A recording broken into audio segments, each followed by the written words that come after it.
ॐ भूर्भुवः स्वः तत्सवितुर्वरेण्यं भर्गो देवस्य धीमहि धियो यो नः प्रचोदयात्।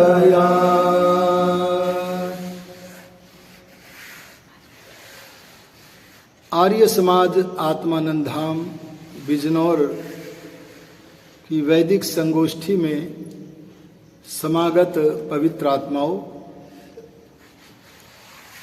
यज्ञ के अनंतर प्रवचन की श्रृंखला में गायत्री मंत्र के 3 सोपान आपके सामने प्रस्तुत किए जा चुके हैं। पहले सोपान में गायत्री मंत्र की विशेषताओं का वर्णन था और दूसरे सोपान में जो सत्स्वरूप प्रभु है उसका वर्णन भू शब्द के अर्थ के द्वारा किया और तीसरे सोपान में भू है शब्द के द्वारा परमात्मा स्वयं ज्ञान स्वरूप है और सज्जनों को, धर्मात्माओं को, योगियों को अपने ज्ञान से चिताकर सब दुखों से छुड़ाने हारा है, इसका वर्णन किया था। आज हम इसको आगे गति देते हैं। चौथे सोपान के रूप में 1 सोपान और रखेंगे बस, फिर इसको लंबा नहीं खींचना है। स्वह शब्द का अर्थ है आनंद। जैसे कोई पूछे जल माने क्या है, पानी, ऐसे कोई पूछे स्वह माने क्या है, आनंद। और संसार में आनंद केवल परमेश्वर के पास है,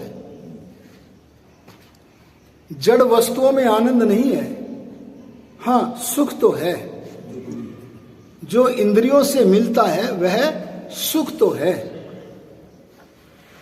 और किसी जीवात्मा का सच्चा स्नेह संबंध मिल जाए तो उनसे कुछ मानसिक सुख तो है, मिलता है, लेकिन आनंद नाम की वस्तु तो किसी के पास भी नहीं है।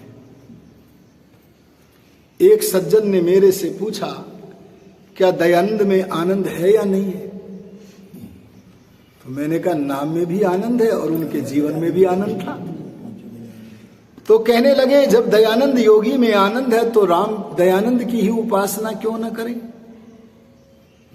तो मैंने कहा, दयानंद जी ने बता रखा है, सब ऋषि मुनियों ने बता रखा है कि जीवात्माओं के पास जो आनंद है वो उनका अपना नहीं है। जैसे गर्म पानी में अग्नि तो है, उष्णता तो है, पर अपनी नहीं है। अग्नि से यदि गर्म पानी दूर हो जाए तो फिर ठंडा हो जाता है, अपने स्वभाव पर आ जाता है। ऐसे ही योगाभ्यासी ईश्वर का सत्संग करके आनंद युक्त तो हो जाता है और मुक्ति का महान आनंद भी भोगता है, लेकिन मुक्ति की अवधि पूर्ण होने पर आनंद से फिर वंचित होना ही पड़ता है। इसीलिए ऋषिदान ने कहा, सब ऋषि मुनियों ने जहां से आनंद प्राप्त किया, उस आनंद स्वरूप, सच्चिदानंद स्वरूप परमात्मा की ही उपासना करनी योग्य है। आया जी समझ में? तो परमात्मा की उपासना कैसे करते हैं, इस बात को हम बता रहे हैं, प्रतिदिन यहां पर सत्संग में आता है। अब तो संक्षेप में इतना ही कहेंगे, योगाभ्यास करें। अभ्यास को अंग्रेजी में क्या बोलते हैं? प्रैक्टिस करें। ऐसे ही कहेंगे, समाधि का अभ्यास करें। अपने मन की चंचलता को मिटाकर भगवान के गुण कर्म स्वभाव में अपने मन को लगाकर भगवान का सत्संग करें और अपनी मन की चंचलता को मिटाकर किसी स्थान विशेष पर, किसी देश विशेष पर मन को टिकाकर आगे बढ़ें, अर्थात धारणा, ध्यान और समाधि सिद्ध करें। ये विषय बड़े विस्तृत है, इन्हें यथा प्रसंग हम आगे अवश्य लेंगे। आइए आगे मंत्र क्या कहता है। सवितुर देवस्य वरेण्यम तत् भर्गः धीमहि। मैंने यह क्रम पूर्वक पद नहीं बोले बल्कि अन्वय पूर्वक बोले। सविता वही प्रसविता, जो उत्पन्न करता है उसका नाम सविता है। अब जब उत्पन्न करने वालों पर ध्यान देते हैं तो उत्पादक तो बहुत है। हमें जन्म देने वाले हमारे पिता, हमारे जनक हैं, वे भी सविता हो गए। आचार्य विद्वानों का निर्माण करता है तो बोलो आचार्य भी सविता हो गया। सूर्य के उदय होने पर संसार के सारे कार्य उत्पन्न होने लगते हैं। किसान खेती प्रारंभ कर देते हैं, विद्यार्थी पढ़ना प्रारंभ कर देते हैं, अध्यापक पढ़ाना प्रारंभ कर देते हैं, सबके अपने अपने कार्य प्रारंभ हो जाते हैं। इसलिए सब कार्यों का जनयिता, उत्पत्ति करता होने के कारण सूर्य का नाम भी सविता है। लेकिन गायत्री मंत्र में जब सविता शब्द के अर्थ का विचार करें तो इनमें से किसी भी सविता का विचार नहीं करना, अपितु जो सविताओं का भी सविता है, समस्त सृष्टि का उत्पत्ति करता है, उस परमात्मा का ही विचार करना है। कई जो गुरु होने के योग्य नहीं है, वे गुरु आंख के अंधे गांठ के पूरे लोगों को बहकाते हैं। गुरु वही व्यक्ति होने के योग्य है जो ब्रह्मनिष्ठ है, माने जिसकी निष्ठा किसमें है? ब्रह्म में, भगवान में है। वही व्यक्ति आपको ब्रह्म से जोड़ने का प्रयत्न करेगा। और केवल ब्रह्मनिष्ठ होने से ही पूरा कल्याण नहीं होता, बल्कि जो श्रोत्रिय अर्थात वेदों का विद्वान हो, आपके प्रश्नों का उत्तर देता हो, ऐसे विद्वान और ब्रह्मनिष्ठ मनुष्य, ये गुरु कभी नहीं कहते कि तुम सविता शब्द से मेरा विचार करो। वे दयानंद जैसे ऋषि तो कहते हैं यहां सविता शब्द का गायत्री मंत्र के प्रसंग में एक ही अर्थ लेना, सृष्टि उत्पत्ति करता परमपिता परमात्मा। आगे कहा, हे परमेश्वर, आप सृष्टि के पदार्थों को मूल प्रकृति से उत्पन्न करते हो। कैसे उत्पन्न करते हो? प्रकृति से एक वस्तु बनाते हो जिसका नाम है महत तत्व। अरे बोलो क्या नाम है? ये तत्व आंखों से दिखता नहीं, वैज्ञानिक लोगों की पकड़ में आता नहीं, उनके सूक्ष्म यंत्रों में पकड़ में आता नहीं, लेकिन समाधिस्थ योगी उसे दर्शन करते हैं। वे तो उससे भी सूक्ष्म अपना भी दर्शन करते हैं, परमात्मा का भी दर्शन करते हैं। तो प्रकृति से क्या बनाया परमात्मा ने? महत तत्व, जिसे हम दूसरा नाम कह सकते हैं विश्व मानस। एक तो आपका व्यक्तिगत मन होता है, एक सब लोगों का साझा मन होता है जिसको समष्टि बोलते हैं। अगर बाग हो, बाग में एक पेड़ को कहना हो तो वह है व्यष्टि, और सारे पेड़ों को अगर कहना है तो क्या है? बोलो, समष्टि। ऐसे आपके मन पर आपका अधिकार है, लेकिन भगवान के अधिकार में जो सबका मन है, हम सबके पास 3 प्रकार की सामग्रियां हमारे मन के अंदर आती हैं। क्या क्या? तमोगुण। उल्टे काम करेंगे, उल्टे विचार करेंगे, तमोगुणी भोजन करेंगे तो उस विश्व मानस में से तमोगुण खिंचेगा, और उसी में से हम रजोगुण भी खींचते हैं। लेकिन जो सावधान मनुष्य हैं, जो भगवान की तरफ चलना चाहते हैं, वे उस महत तत्व में से, वे उस विश्व मानस में से जो सारे गगन मंडल में व्यापक है, उसमें से सत्वगुण को ही खींचते हैं। आप देखो ना, ये जो पेड़ है, एक छोटा सा अंकुर निकलता है, धीरे धीरे कितनी मोटी लकड़ियां, फल आ जाता है। ये कहीं ना कहीं से तो खींचते हैं। तो परमात्मा ने जो वर्तमान में भी गगन मंडल में विद्यमान है, ऐसा एक विश्वमानस अर्थात महत तत्व सर्वप्रथम बनाया। इसका नाम महत क्यों है? क्योंकि महत कहते हैं बड़े को, तो सबसे पहले बना तो बड़ा तो हो गया। और महत तत्व से भगवान ने एक वस्तु बनाई जिसका नाम है अहंकार। अरे बोलो क्या है? हाँ। और अहंकार नामक प्राकृतिक जो तत्व है उसमें सत्व गुण भी है, रजोगुण भी है, तमोगुण भी है। उस अहंकार में से जो सत्व गुणी भाग है उसमें से परमात्मा ने क्या बनाया? उसमें से मन और ज्ञानेंद्रिया बनाई। और उसका जो रजोगुण भाग है उसमें से परमात्मा ने आपकी आंख, नाक, कान, ये नाक नहीं है, बल्कि ये नाक तो जला दी जाएगी, ये तो नाक के रहने का स्थान है, स्टेशन है। ये कान नहीं है, ये तो कान के रहने का स्थान है। वो तो अत्यंत सूक्ष्म वस्तु है।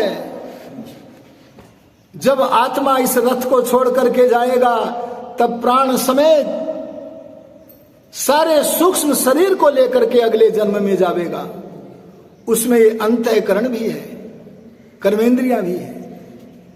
और उस अंतःकरण के तमोगुणी भाग में से भगवान 5 वस्तुएं बनाते हैं जिनका नाम है पंच तन्मात्रा।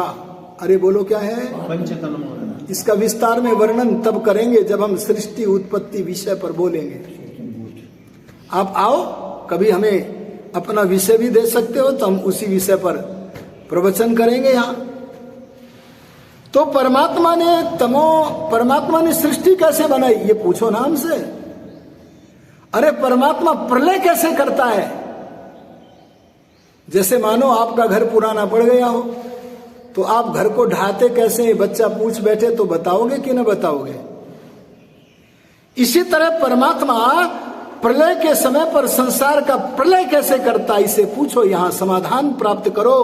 क्योंकि ये स्थान सनातन धर्म का सत्संग है जिसे आर्य समाज कहते हैं। आर्यों में आपसे निवेदन करना चाहता हूं, वो 5 तन्मात्राएं गंध है। गंध से भगवान ने पृथ्वी महाभूत बनाया। और गंध के अलावा दूसरा जो 5 तन्मात्रा है वह है रस। रस से भगवान ने जल महाभूत बनाया। और रूप तन्मात्रा है, उससे भगवान ने अग्नि को बनाया। और स्पर्श तन्मात्रा है, उससे भगवान ने वायु को बनाया। और शब्द तन्मात्रा है, उससे भगवान ने आकाश को बनाया। देखो आकाश 2 होते हैं, एक तो खाली स्थान को कहते हैं, वो किसी ने नहीं बनाया। एक शब्द तन्मात्रा से आकाश नामक तत्व बनता है। इसका विस्तृत विवेचन हम सृष्टि उत्पत्ति के प्रसंग में करेंगे। मैं आपसे निवेदन करता हूं, परमात्मा सारी सृष्टि का बनाने वाला है। सूर्य, चंद्रमा, पृथ्वी, तारे, नक्षत्र, हम जीवों के शरीर, इन सारे पदार्थों को बनाने वाला है। और वह बनाकर अपने उपयोग में नहीं लाता, बल्कि हम जीवों को देता है, हमें देता है। इसलिए परमात्मा का नाम, अरे बोलो, देव है। और इन पदार्थों का प्रयोग कैसे करें, इस बात का बोध भी कराता है अपने वेद रूपी संविधान के द्वारा।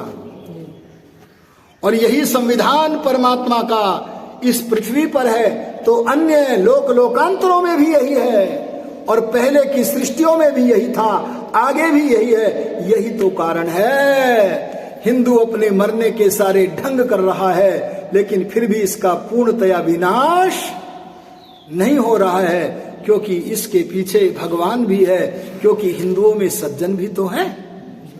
अरे उनके लिए भी तो भगवान का धन वेद ज्ञान सुरक्षित रहना चाहिए कि नहीं रहना चाहिए? इसलिए ध्यान देना, वह परमात्मा हमें द्योतन करता है, जनाता है, वेद के द्वारा अंतर्यामी स्वरूप से जनाता है। इसलिए उसका नाम देव है। देव के अनेक अर्थ है, मैं एक अर्थ और बता देता हूं। देव का एक अर्थ है सर्वत्र विजय कराने वाला।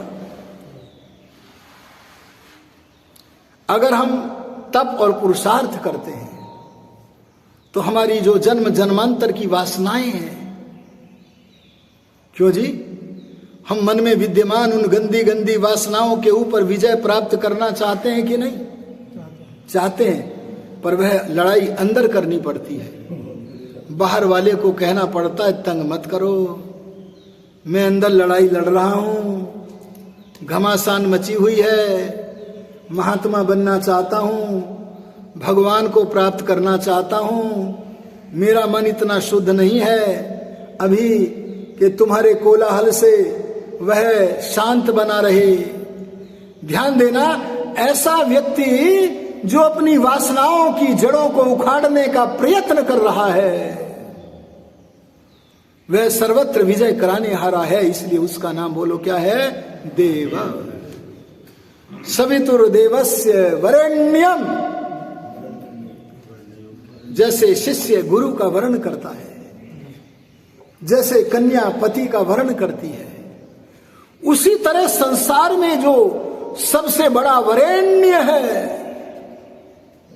सबसे अति श्रेष्ठ है, सब योगियों के द्वारा स्वीकार करने योग्य है, ऐसी भगवान की कोई वस्तु है, उसे मैं धारण करना चाहता हूं, उसका मैं ध्यान करता हूं। और जानते हो वस्तु क्या है? उस वस्तु का नाम दिया भगवान ने भर्गः। क्यों जी, आपके पास कोई वस्तु होगी तो मैं उस वस्तु के लिए याचना करूंगा। वह वस्तु जिसका नाम भर्गः इस मंत्र में बताया है, ये भर्गः तो परमात्मा के पास है, और कहीं किसी के पास पहुंचा है तो वह परमात्मा के पास से ही पहुंचा है। और ऋषि नारायण ने व्याकरण के आधार पर भर्गः शब्द का अर्थ बताया। ये भर्गः शब्द भ्रज परिपाके धातु से बनता है, जिसका अर्थ होता है सब क्लेशों को भस्म करने हारा। पहले क्लेश को समझे, क्योंकि मैं थोड़ी देर ही और प्रवचन करूंगा। क्लेश शब्द का अर्थ होता है जी दुख। अरे बोलो क्या होता है? दुख। अगर किसी ने किसी को लठ मारा तो बोलो कष्ट होता है कि नहीं? अरे बोलो कष्ट होता है कि नहीं? इसका नाम क्लेश है कि नहीं? ना, इसका नाम क्लेश नहीं है। ये दुख तो है। अरे इसका उपचार तो डॉक्टर कर देगा, जिसका उपचार कोई सांसारिक डॉक्टर नहीं कर पाता। अरे हमारे उन क्लेशों को हमें देखना है, उनको भस्म करवाना है। और किससे? भगवान की एक वस्तु है भर्ग, वह भस्म कर देगी। और वे क्लेश समाधि में साक्षात्कार किए महर्षि पतंजलि ने, दयानंद ने। ये साधारण व्यक्ति थोड़ी थे। और उन्होंने कहा संसार के लोगों, संसार में 5 ही क्लेश है, न 6 न 4। देखो कितनी गारंटी की बात यहां से बोली जाती है, क्योंकि यहां से असंबद्ध प्रलाप तो किया नहीं जाता, कुछ भी मुख से निकल जाए ऐसा तो बोला नहीं जाता। यहां से सारी प्रामाणिक वार्ताएं होती हैं। इसीलिए जहां प्रामाणिक वार्ताएं, वेदानुकूल वार्ताएं होती है, उस मनुष्य संगठन का नाम क्या है? बोलो, आर्य समाज। वे क्लेश कौन से हैं, उनके नाम बताएं। बड़ी कृपा की हम पढ़े ना, स्वाध्याय करें ना। ये तो मैं बोल रहा हूं, उससे पहले पहले अगला प्रवचन बोलते जाते हैं। और अब भी हाथ उठा रहे हैं, कहो तो बताऊं। और वे 5 क्लेश, अगर ऐसे स्वाध्यायशील लोग हो ना, तो सारे वक्ताओं को संभल करके बोलना पड़े। 5 क्लेश कौन से? पहला अविद्या, अरे बोलो, दूसरा अस्मिता, तीसरा राग, चौथा द्वेष, और 5वां अभिनिवेश। इनकी हिंदी बता देता हूं। अविद्या को संक्षेप में समझना, क्योंकि मैं विस्तार में गया तो इस गायत्री मंत्र के कई सोपान बन जाएंगे। अविद्या क्या है? विपरीत ज्ञान। जैसे अनित्य को नित्य जानना। अरे बोलो क्या जानना? अनित्य को नित्य। जैसे हमारा शरीर 90 साल का हो गया और हम ब्यूटी पार्लर में जाके शरीर को सजाते हैं, बोले ये तो रहेगा, सजाओ इसे। तो बोलो नित्य मान रहे कि नहीं मान रहे? हाँ, स्वस्थ बने रहने के लिए शुद्ध आहार करना, भ्रमण आदि व्यायाम करना, ये तो आवश्यक है। और आयु होगी कितनी? 90 वर्ष। बोले एक बढ़िया सा मकान बनाऊंगा, सारा जीवन इन मकानों को सोच रहे, ये नित्य रहेंगे, सदा रहेंगे मेरे लिए। माने संसार के जो संबंध है, पति पत्नी, भाई बहन, माता पिता, इन अनित्य संबंधों को नित्य मानना, अरे बोलो ये क्या है? अविद्या। अशुचि, अपवित्र पदार्थों को। ऋषि दाने तो एक शब्द लिखा है वहां, कहो तो वही शब्द बोल दूं। कहते मलमय स्त्री आदि के शरीरों को, आदि माने स्त्रियों के लिए पुरुष का शरीर हो गया और पुरुष के लिए स्त्री का शरीर हो गया। बोले उन अशुद्ध पदार्थों में क्या मानना? बोले बड़ा पवित्र है। ये बोलो अविद्या है कि नहीं? और गंदे कामों में पवित्रता मानना, सुख मिल रहा है, माने दुखों में सुख ग्रहण करना। ये नहीं पता लग रहा कि इन दुखों का परिणाम महान दुख होगा, भगवान से दूर होना पड़ेगा। अनित्य, अशुचि, दुख, अनात्म जड़ पदार्थों में चेतन मानना। आज सनातन धर्म के नाम पर, सनातन धर्म से लोग दुखी हो रहे हैं, दूर हो रहे हैं, दुखी नहीं दूर हो रहे हैं, क्योंकि वे वेद आदि सत्य शास्त्रों का स्वाध्याय नहीं करते। एक शंकराचार्य अभी बोल रहा था, मैंने उसको शास्त्रार्थ की चुनौती दी है और मैं सदा तत्पर हूं। वह कह रहा था कि परमात्मा की प्रतिमा होती है। अच्छा बताओ, वह प्रतिमा जड़ होगी कि चेतन? एक व्यक्ति ऋषिदान के सामने लठ लेकर आया और बोला, ये लठ बोलो तुम्हारे कहां मारूं? मनोविज्ञान के पंडित दयानंद बोले, आओ भद्र पुरुष यहां बैठो, बैठ करके वार्ता करते हैं, बाद में जहां मन करे वहां मार देना, पहले वार्ता तो कर ले। और उसे अपने पास में बैठाया, तब उससे पूछा कि आप परमात्मा को कैसा मानते हो? तब उन्होंने कहा, लठ लेके हाथ में आया था, उसने कहा मैं परमात्मा को सच्चिदानंद मानता हूं। बोले इसमें बीच का शब्द चित आया है, जिसका अर्थ है चेतन। बोले मैं दयानंद कभी चेतन, अरे ज्ञान स्वरूप परमात्मा का खंडन नहीं करता, और मैं जिस वस्तु का खंडन करता हूं वह सनातन धर्म के विरुद्ध है, वह वैदिक धर्म के विरुद्ध है, वह परमात्मा नाम की वस्तु नहीं है। अरे साकार वायु का चित्र जब संसार का कोई मनुष्य नहीं ले सकता, तो सबसे सूक्ष्म पदार्थ, अनंत सर्वव्यापक पदार्थ परमात्मा का चित्र, अरे बोलो कौन से कैमरे से ले लोगे? इसलिए ध्यान देना, मैं आपसे कहूंगा कि दुखों को सुख और जड़ वस्तुओं को चेतन मानना, इसका नाम क्या है? अविद्या। अस्मिता, मन को आत्मा मान लेना, बुद्धि को आत्मा मान लेना।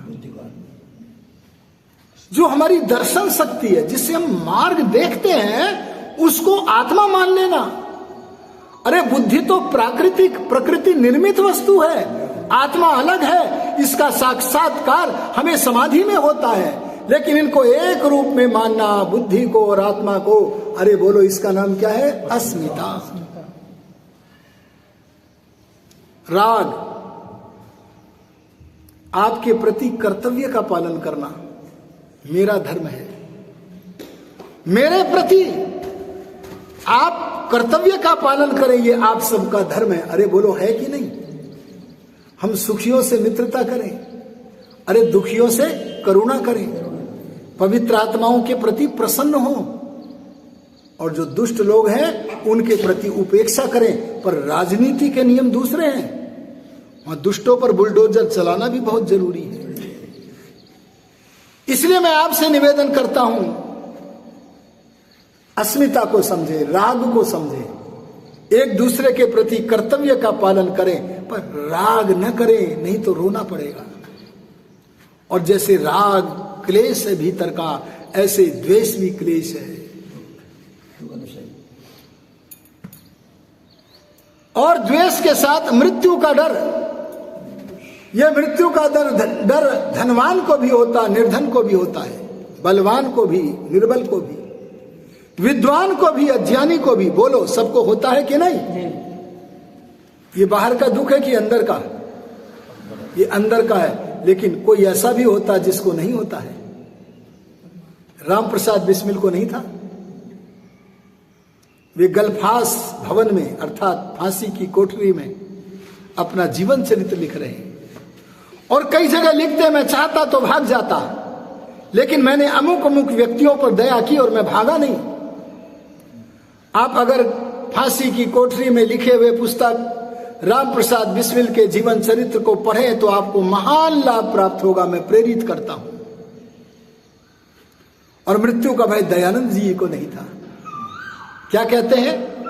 आहा, तूने अच्छी लीला की, तूने अच्छी लीला की, तेरी इच्छा पूर्ण हो, तेरी इच्छा पूर्ण हो, तेरी इच्छा पूर्ण हो, यह कहकर अपने नश्वर शरीर को छोड़कर मोक्ष धाम की तरफ चले गए। हमें भीतर के जो 5 क्लेश हैं, अविद्या, अस्मिता, राग, द्वेष, क्लेश, ये बाहर के नहीं हैं। ये भूकंप से आएगा, ये तो बाहर का है। ये कोई पीड़ित करेगा, बाहर का है। कोई क्रोधित होकर के अप्रिय बोलेगा, बाहर का है। कोई अहंकार से बोलेगा, मधुरता खत्म करेगा, बाहर का है। लेकिन जो भीतर के अविद्यादि दोष है, और ये सारे क्लेशों की जो मां है ना, जननी है ना, उसका नाम अविद्या है। इस अविद्या की जड़ को उखाड़ने वाली भगवान की एक वस्तु है, और वो क्या है? भर्गः, जो इन अविद्या आदि 5 क्लेशों को भस्म कर देगी। और वो परमात्मा की वस्तु भर्ग क्या है? अंतर ज्योति। लालटेन वाला प्रकाश नहीं, सूर्य वाला प्रकाश नहीं। न तत्र सूर्यो भाति न चंद्र तारकम। अरे उस परमात्मा के प्रकाश के सामने सूर्य चंद्रमा के प्रकाश कोई महत्व नहीं रखते, और ये प्रकाश उस प्रकाश के दर्शन भी नहीं करा सकते। इसे तो समाधि में प्राप्त करता है योगी, अंतर ज्योति, अंतः प्रकाश, अंतर्यामी का ज्ञान। अगर ज्ञान हो गया तो बोलो, अविद्या चली जाएगी कि नहीं?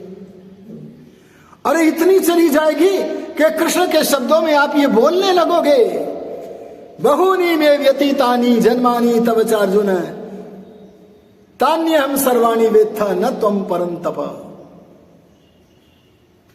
अर्थात ए अर्जुन, तू भी मनुष्य है, मैं भी मनुष्य हूं। मैं योगी होने के कारण उन्हें जानता हूं और तू जानता नहीं हूं। ऐसे भगवान के अंतःकरण में प्रकाशित होने वाले ज्ञान को हम धारण करें। इन्हीं शब्दों के साथ वाणी को विराम देता हूं। ओम शम।